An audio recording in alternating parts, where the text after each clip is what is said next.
What's the point of it all if everything is just meaningless? Or is it? This could go two ways, alright? So either you are chasing your goals, you are meeting the deadlines, and you're basically, getting to where you wanted. You are finally getting the promotions you wanted, finally getting the grades you wanted, passing the exams, getting into the universities, or whatever it is. You are finally getting that shit. You are freaking logged in, and out of nowhere, suddenly a nihilistic thought hits to you that no matter what legacy I make, it's going to go down anyways. One day it's going to go down. One day I'm going to die. One day people around me are going to die, and no one is going to remember me. No one is going to remember my ex. No one is going to remember my girlfriend. No one is going to remember my future girlfriend. No one is going to remember my wife. And your mother would die, and your father would die, except if you are an orphanage and they are already dead. Depression, the midlife crisis hits you that, oh no, my business is not worth it. I'm getting my legacy down eventually anyways, and all the female attention I've been getting, it's not worth it as well.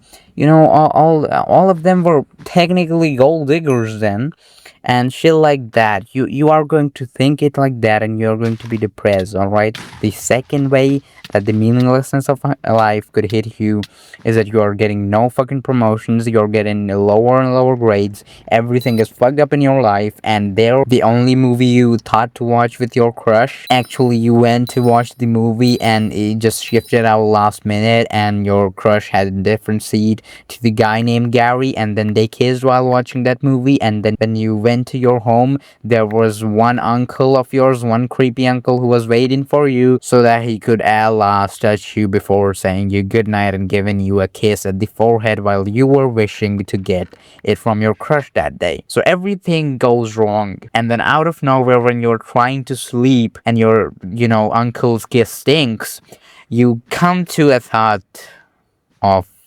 everything is meaningless, and you kind of feel free that, yeah, all I have to do is live my life as it is, as I want to.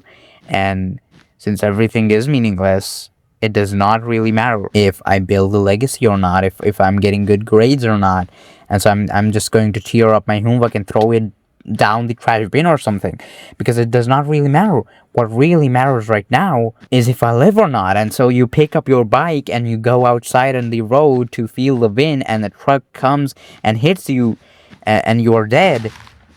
But at the last moments, you did not regret it because it was just so fun in the bike, and you weren't hurting somebody else. You weren't robbing a bank, or you weren't touching, and you weren't going your uncle's path. You were just riding a bike, and just something hit you. Even though it was a truck this time, not actually the thought of everything being meaningless. And so these are the two stages where you can get to when you actually see that the meaninglessness of life is going to hit you. And it's true.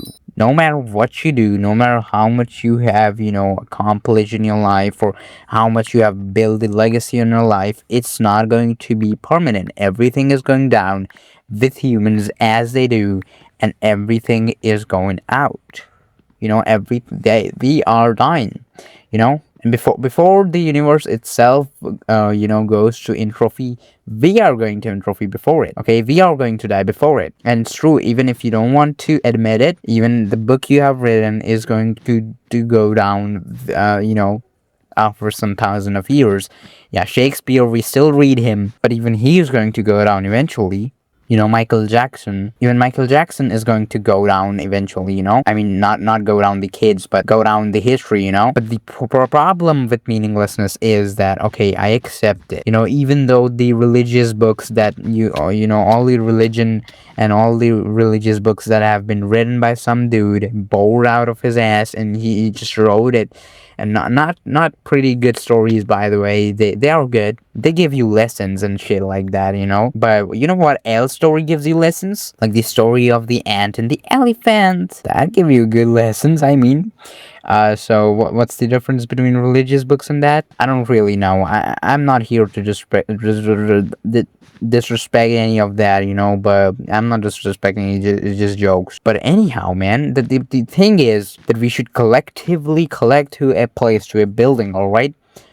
and we should all collectively do suicide. Okay, that was a horrible joke, but whatever, man. The thing is, because everything is meaningless, we can actually do that. Onto our graves would be, I told you I wasn't feeling all right, or some shit, I guess. I don't know, but yeah. So the problem that stems from meaninglessness is the moral compassing of it.